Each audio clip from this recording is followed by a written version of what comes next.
আইপিএলের ২তম ম্যাচ ধামাকাদার একটি ম্যাচ কলকাতার সাথে মুম্বাইয়ের। তো এখানে আইপিএলের প্রথম ম্যাচের মতোই কি এই ম্যাচটা ওইরকম হবে? এত রান করার পরেও এখানে ফার্স্ট ব্যাট কোনো পাত্তাই পাবে না।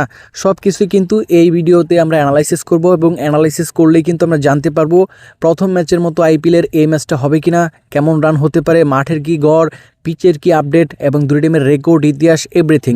তো পুরো অ্যানালাইসিস করব একদম খুঁটিনাটি এই ম্যাচের। আপনারা ভিডিওটা সম্পূর্ণ দেখলে ভালো একটা অ্যানালাইসিস কিন্তু পেয়ে যাবেন এবং আইপিএলের প্রথম ম্যাচের মতো এই ম্যাচেও কিন্তু ওই রকম রান হবে কি না, তার পাশাপাশি এখানে সেকেন্ড ব্যাট ইজিলি উইন করে ফেলবে কি না, সব কিছু কিন্তু ডিটেলস কিন্তু এই ভিডিওতে অ্যানালাইসিস করলে আমরা তফাৎটা জানতে পারবো। তো ভিডিওতে লাইক করে দিবেন, এত কষ্ট করে আপনাদের জন্য ভিডিওগুলো বানাই, এবং চ্যানেলটিকে সাবস্ক্রাইব করে রাখতে পারেন। আইপিএলের প্রত্যেকটা ম্যাচেরই কিন্তু অ্যানালাইসিসের ভিডিও এই চ্যানেলে আপলোড করব প্রতিনিয়তই, এতে আপনারই প্রফিট হবে। প্রত্যেকটা ম্যাচের অ্যানালাইসিস সম্পূর্ণ বাংলা ভাষায় পেয়ে যাবেন।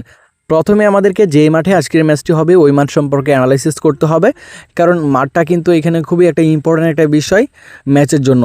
তো মুম্বাইয়ের ওয়াংখাড়ে স্টেডিয়ামে আজকের ম্যাচটি হবে। মুম্বাই ইন্ডিয়ান্স টিমের হোম গ্রাউন্ড থাকবে, তার দর্শকের সাপোর্ট এবং নিজেদের হোম গ্রাউন্ডের সাপোর্ট সম্পূর্ণটাই কিন্তু মুম্বাই পাবে। তো এখানে দেখতে পারবো এবার কোনো ম্যাচ হয় না এই মাঠে। গতবার 7টা ম্যাচ হয়েছিল, 4টা পরের ব্যাট, 3টা হচ্ছে প্রথম ব্যাট জয়লাভ করেছে। এবং রানগুলোও কিন্তু যদি দেখেন লাস্টে 3টা ইনিংসে মোটামুটি ভালোই রান হয়েছে, একটা ম্যাচে রান একটু কম হয়েছে। তো গত সিজনে আইপিএলে এখানে ম্যাচ হয়েছিল এই মাঠে, তবে এই সিজনে কোনো ম্যাচ হয় নাই। তো আজকের ম্যাচের মধ্যে কি হতে পারে? বেঙ্গালুরু মাঠের মতো কি এটাতেও ওইরকম রান হবে? সেকেন্ড ব্যাট কি ইজিলি উইন করে ফেলতে পারবে? না ভাই, এটার মাঠটার রেকর্ড কিন্তু সম্পূর্ণ আলাদা। কারণ হচ্ছে যে এখানে আমি যতগুলো ম্যাচ দেখছি, আইপিএল বলেন, এমনিতে ইন্টারন্যাশনালি ম্যাচ বলেন, এইখানে কিন্তু আপনার বলতে গেলে মোটামুটি রানেও কিন্তু ভালো ম্যাচ হয়ে থাকে। 190 রান, 180 রান বা 200 রান করলেও কিন্তু আপনার ফাইটাফাইটি একটা স্কোর হয় এবং এখানে কিন্তু ম্যাচটা দেখার মতো ম্যাচ হয়। বেঙ্গালুরুর মতো এখানে 200 রান করলেও যে আপনি 16-17 ওভারে উইন করে ফেলবেন ইজিলি, ওইরকমটা এখানে হবে না। আর ওইরকমটাও হবে না যে আপনার এত বড় বড় স্কোর হবে 230-40, এটাও কিন্তু এখানে হবে না। এই মাঠে কিন্তু স্টেবল রানটাই বেশি হয়। অনেক সময় দেখা যায় আপনার ব্যাটিং পিচটা যেটা আছে সেটা যদি ব্যবহার করে তাহলে 200-র উপর রান হয়ে যায়, তবে বোলিং পিচ ব্যবহার করলে কিন্তু স্টেবল রান দেখা যায় 160 থেকে 70 এরকম। এবং ওই রানটা বলতে গেলে যদি করে তার থেকে এক্সট্রা 20-30 রান বেশি করতে পারে বোলিং পিচে যদি ম্যাচ হয়, তাহলে কিন্তু ম্যাচটা ফার্স্ট ব্যাটের দখলই থাকে। তবে এখানে আপনার গত সিজনে পরে ব্যাট যারা করেছে তারা বেশি জয়লাভ করেছে, এবং এখানে আপনার যদি দেখি স্পিন অ্যাটাক কিন্তু ভালো হয়। তো মুম্বাই ওয়াংখাড়ে স্টেডিয়ামের ওভারঅল দিক থেকে দেখতে গেলে আজকের ম্যাচের মধ্যে আশা করতে পারেন 160 থেকে 65 রান হয়ে যাবে।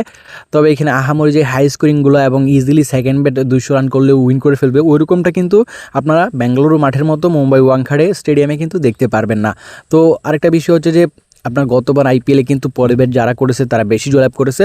তো পরে ব্যাট কিন্তু ফেভারিট ইতিহাস, সেটা কিন্তু খুবই বলতে গেলে ভয়ানক। কারণ এখানে যদি আপনি দেখেন মুম্বাইয়ের সাথে কিন্তু কলকাতা পেরেই উঠতে পারে না।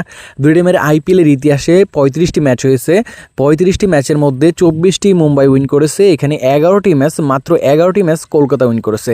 তো হেড টু হেড রেকর্ড আইপিএলের যে ইতিহাস, এটাই বলে মুম্বাই কিন্তু অনেকটাই শক্তিশালী কলকাতার বিরুদ্ধে, তারা বেশি উইন করে থাকে। এবং তার পাশাপাশি এবার যেহেতু কোনো ম্যাচ খেলে নাই, গতবারে আইপিএলটাই আমরা তুলে ধরি পারফরমেন্সটা। তো গতবার আইপিএলে কিন্তু মুম্বাই ভালো খেলেছে, 14টা ম্যাচের মধ্যে 8টা উইন করেছে, তারা কোয়ালিফাই করেছিল। কলকাতা গত সিজনে তেমন একটা ভালো খেলতে পারে নাই, কারণ 14টা ম্যাচ খেলে গত সিজনে তারা এখানে আপনার 5টা উইন করেছে, মাত্র 2টা ম্যাচ এখানে তাদের নো রেজাল্ট রয়েছে এবং 7টা ম্যাচই তারা হেরেছে। তো বুঝতেই পারতেছেন এখানে তাদের যে গতবার যে পারফরমেন্সটা সেটা কিন্তু মুম্বাই থেকে অনেকটাই খারাপ ছিল, এবং মুম্বাই কিন্তু অনেকটাই ভালো করেছে গত সিজনে। তো হেড টু হেড রেকর্ড এবং গতবারের আইপিএল এবং এখানে যদি দুই টিমের স্ট্রং সাইড দেখেন, সব দিক থেকে কিন্তু মুম্বাইয়ের পাল্লাটা ভারী, মুম্বাই কিন্তু এগিয়ে থাকতেছে। আইপিএলের ইতিহাস বলে মুম্বাইয়ের সাথে কলকাতা পেরে উঠতে পারে না। তার পাশাপাশি তাদের নিজের ঘরের মাঠ এবং হেড টু হেড রেকর্ডেও তাদের পাল্লাটা ভারী। গতবার আইপিএলেও তারা ভালো খেলেছে। তো সব দিক থেকে কিন্তু এখানে কলকাতার থেকে মুম্বাই কিন্তু এগিয়ে।